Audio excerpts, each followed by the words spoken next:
প্রত্যাশা অনুযায়ী তাহলে কি বছরের সেরা প্রথম দিনের আয়ের তালিকায় শীর্ষে উঠতে পারেনি ধুরন্ধর? এই সপ্তাহ জুড়ে বলিউডে যেন একটাই আলোচনা, আদিত্য ধর পরিচালিত নতুন ছবি ধুরন্ধর।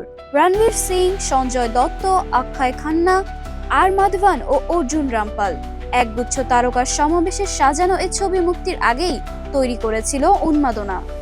আর 5 ডিসেম্বর মুক্তির পর সেই উন্মাদনা যেন আরো কয়েক ধাপ উপরে। গত সপ্তাহ থেকেই অগ্রিম বুকিংয়ে ধুরন্ধরের টিকিট বিক্রি ছাড়িয়েছিল সব প্রত্যাশা। অনেক হলেই মিলছিল চড়া দামের টিকিট। তবুও বছরের সেরা প্রথম দিনের আয়ের তালিকায় শীর্ষে উঠতে পারেনি ছবিটি।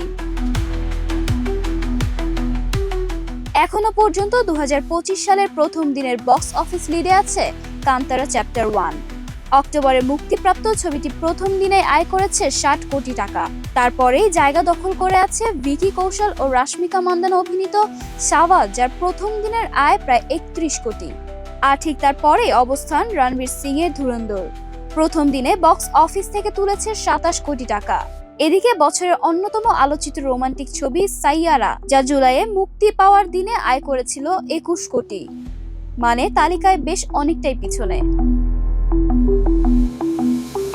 রণবীর সিং এর ক্যারিয়ারে অন্যতম বড় দিনের সংগ্রহ এটি।